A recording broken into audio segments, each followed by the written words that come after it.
Hello everyone, welcome back to my YouTube channel. This is a continuation of jaundice video, जिसका part 1 मैं already upload कर चुकी हूँ। This is a part 2 video in which we are going to learn about the classification of jaundice based on pathological mechanism. So let's start this video with very first topic, which is hemolytic jaundice. तो देखिए होता क्या है hemolytic jaundice में। hemolytic jaundice में destruction बढ़ जाता है किसका? रेड ब्लड सेल का, मतलब हीमोलाइसिस होने लग जाती है। और जो रेड ब्लड सेल के प्रीकर्सर है, मतलब जब इरिथ्रोपोइसिस होती है, तो अगर इनइफेक्टिव इरिथ्रोपोइसिस हो रही है तो उसकी वजह से भी मतलब जो बाई प्रोडक्ट होंगे हीम डिग्रेडेशन के, वो बढ़ेंगे। और आप जानते ही हैं कि हीम डिग्रेडेशन के बाय प्रोडक्ट में बिलिरुबिन बिलिरुबिन बनता है। इस वजह से बिलिरुबिन का प्रोडक्शन बढ़ जाएगा और आपको हीमोलाइसिस के केस में जॉन्डिस देखने को मिलेगा। ऐसी कंडीशन को हम प्री हेपेटिक जॉन्डिस बोलते हैं। और हमने अभी पढ़ा है थोड़ी देर पहले कि प्री हेपेटिक जॉन्डिस में अनकॉन्जुगेटेड बिलिरुबिन अक्यूमुलेट हो जाता है प्लाज्मा में, और जिसकी वजह से जॉन्डिस करवाता है। Jaundice is usually mild. ऐसी कंडीशन में जॉन्डिस माइल्ड रहेगा because normal liver can easily handle the increase bilirubin production. Bilirubin बढ़ रहा है हेमोलाइसिस की वजह से, बट लिवर के पास कैपेसिटी है कि वो नॉर्मली इसको हैंडल कर रहे हैं। इस वजह से क्या होता है, आपको जॉन्डिस इसमें माइल्ड देखने को मिलता है। उसके बाद अगर हम देखें हीमोलाइटिक जॉन्डिस की लेबोरेटरी फाइंडिंग, तो देखते हैं सबसे पहले सीरम बिलिरुबिन लेवल। तो जो अनकॉन्जुगेटेड बिलिरुबिन है वो आपको किस तरह से देखने को मिलेगा। तो आप देखिए हीमोलाइसिस जो होती है ना, वो दो तरह से होती है। हीमोलाइसिस एक होती है एक्स्ट्रावेस्कुलर, एक होती है इंट्रावेस्कुलर। नाम से ही समझ आ रहा है एक्स्ट्रावेस्कुलर मतलब कि वेसल्स के बाहर, जैसे कि स्प्लीन, और इंट्रावेस्कुलर मतलब वेसल्स के अंदर। तो सीरम बिलिरुबिन लेवल जो आपको देखने को मिलेगा अनकॉन्जुगेटेड बिलिरुबिन का, वो एक्स्ट्रा वेस्कुलर हीमोलिसिस में मॉडरेटली रेस देखने को मिलेगा, और इंट्रावेस्कुलर हीमोलिसिस अगर हो रही है तो माइल्डली रेस आपको देखने को मिलेगा। सिमिलरली सीरम हैप्टोग्लोबिन लेवल अगर हम देखते हैं, तो अगर एक्स्ट्रा वेस्कुलर हीमोलिसिस हो रही है तो नॉर्मल होगी आपकी serum haptoglobin level, and intravascular हो रहा है तो आपका सीरम हैप्टोग्लोबिन का लेवल आपको कम देखने को मिलेगा। तो ये दो लेबोरेटरी फाइंडिंग हमने देखी है अभी। अब हम देखते हैं हीमोग्लोबिन यूरिया, मतलब कि यूरिन में आपको हीमोग्लोबिन देखने को मिल रहा है या नहीं। तो अगर एक्स्ट्रावेस्कुलर हीमोलिसिस होती है तो हीमोग्लोबिन यूरिया नहीं देखने को मिलता है, लेकिन अगर इंट्रावेस्कुलर हीमोलिसिस होती है तो आपको हीमोग्लोबिन यूरिया पॉजिटिव देखने को मिलता है। तो ये हमारी थी लेबोरेटरी फाइंडिंग्स। अब हम देखते हैं सीरम फाइंडिंग कि आखिर जो हीमोलाइटिक जॉन्डिस है उसमें सीरम में हमको क्या देखने को मिलता है। तो हम जानते हैं कि अनकॉन्जुगेटेड बिलिरुबिन का लेवल बढ़ रहा है, तो इसमें हमको देखने को मिलेगा अनकॉन्जुगेटेड हाइपर बिलिरुबिनीमिया। ठीक है। अदर लिवर फंक्शन टेस्ट अगर हम करें तो serum ALP, transferase and albumin are normal, लेकिन यहाँ पर एलडीएच का लेवल बढ़ा हुआ मिलेगा। तो सीरम फाइंडिंग में क्या देखा हीमोलाइटिक जॉन्डिस के केस में कि अनकॉन्जुगेटेड बिलिरुबिन का लेवल बढ़ेगा, लेकिन सीरम एएलपी, ट्रांसफरेज और एल्बुमिन नॉर्मल रहेगा, लेकिन एलडीएच का लेवल बढ़ा हुआ देखने को मिलेगा लिवर फंक्शन टेस्ट में। अब हम देखते हैं urine finding in case of haemolytic jaundice. तो हीमोलाइटिक जॉन्डिस में यूरिन में no bilirubin in urine, because unconjugated bilirubin water soluble नहीं होता है, इस वजह से ये पास नहीं हो पाता है, इसीलिए ये यहाँ पर प्रेजेंट नहीं होता है यूरिन में। यूरिनरी यूरोबिलिनोजन इज इंक्रीज, लेकिन यूरिन में यूरोबिलिनोजन का लेवल आपको ज़्यादा देखने को मिलता है, ग्रेटर देन 4 mg इन 24 आवर्स। तो ये सब हमने देखा हीमोलाइटिक जॉन्डिस के बारे में। अगर आपको हीमोलाइटिक जॉन्डिस का क्वेश्चन आता है तो आप ये लिख सकते हैं। तो क्लासिफिकेशन हम देख रहे थे पैथोलॉजिकल मैकेनिज्म के बारे में इसका जॉन्डिस का। तो इसमें हमने सबसे पहला क्लासिफिकेशन पढ़ा हीमोलाइटिक जॉन्डिस। नेक्स्ट हम पढ़ने वाले हैं हिपैटोसेलुलर जॉन्डिस, उसके बाद हम पढ़ेंगे ऑब्स्ट्रक्टिव जॉन्डिस। तो चलिए अभी हम पढ़ते हैं हिपैटोसेलुलर जॉन्डिस। हिपैटोसेलुलर जॉन्डिस, जिसे हम हिपैटिक जॉन्डिस भी कहते हैं, ये कब होता है? जब भी किसी भी मेटाबॉलिज्म में अगर डिसफंक्शन हो जाए तो उसकी वजह से जॉन्डिस हो जाएगा। Jaundice occur as a parenchymal liver disease which leads to an inability of the liver. Jaundice क्या है? एक पैरेनकाइमल लिवर डिसीज है जिसमें क्या होता है, लिवर इनेबल हो जाता है कि वो ट्रांसपोर्ट कर पाए bilirubin across the hepatocyte into the bile. मतलब बाइल में बिलिरुबिन ट्रांसपोर्ट नहीं कर पाता है।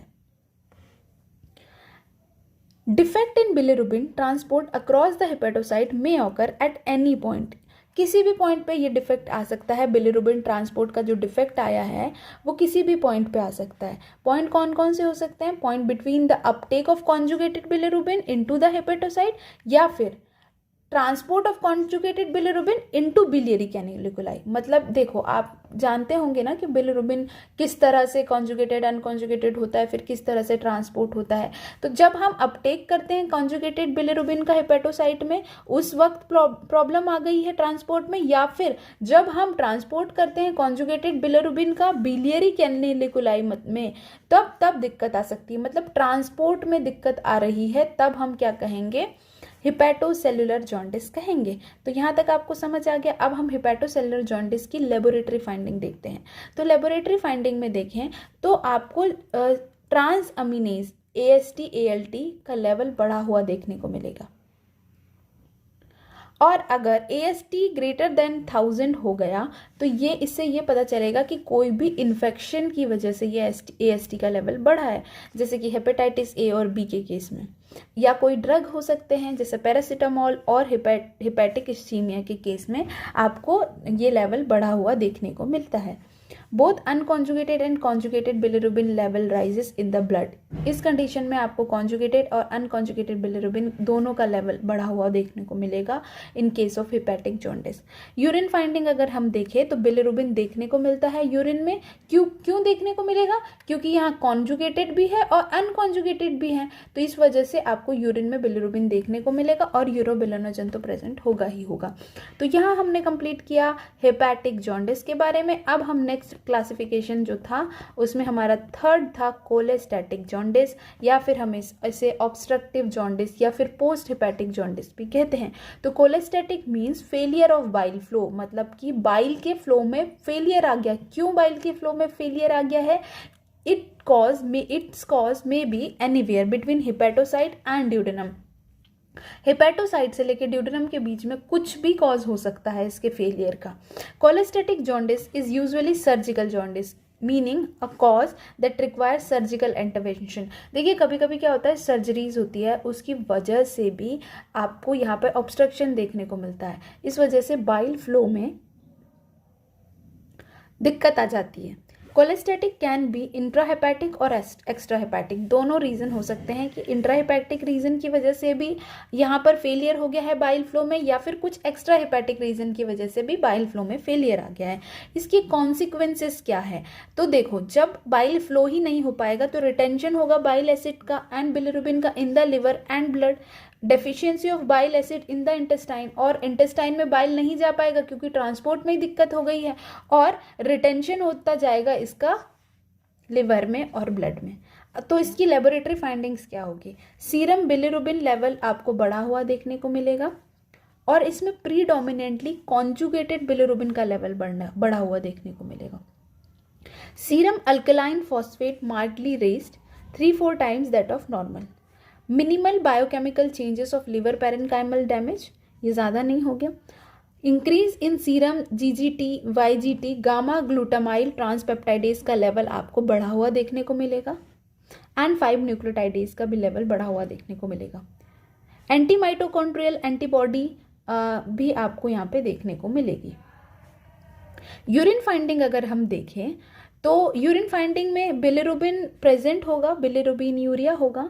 कॉन्जुगेटेड बिलिरुबिन क्यों होगा? क्योंकि अभी बताया था ना थोड़ी देर पहले कि कॉन्जुगेटेड अनकॉन्जुगेटेड दोनों है, तो कॉन्जुगेटेड जो बिलिरुबिन है वो तो सॉल्युबल होती है वाटर में, इसीलिए यूरिन में ये आएगी। यूरिन येलो कलर की होगी because conjugated bilirubin.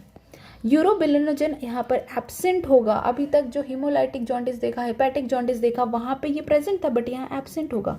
This is because conjugated bilirubin in bile does not enter the bowl.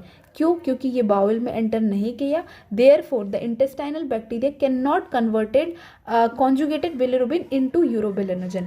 तो देखो क्या होता है, बिलिरुबिन ही कन्वर्ट होता है यूरोबिलिनोजन में। कैसे? बैक्टीरिया के थ्रू, इंटेस्टाइन में। लेकिन यहाँ तो क्या हो गया है, बाइल जा ही नहीं पा रहा है।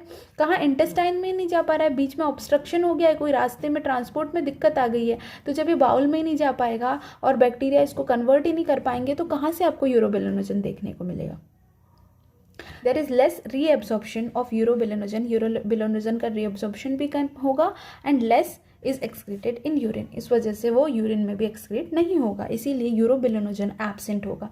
तो यहाँ पर हमने देखा तीनों टाइप के jaundice based on pathological mechanism हमने कवर कर लिया, हीमोलाइटिक जॉन्डिस, हिपेटोसेलुलर जॉन्डिस और ऑब्स्ट्रक्टिव जॉन्डिस, ये तीनों जॉन्डिस हमने कवर करे। तो इस वीडियो को हम यहीं पर एंड करते हैं, यहाँ पर हमारा जॉन्डिस की पैथोलॉजी कंप्लीट होती है। Thank you so much for watching this video, please do like share and subscribe to my channel. Bye bye.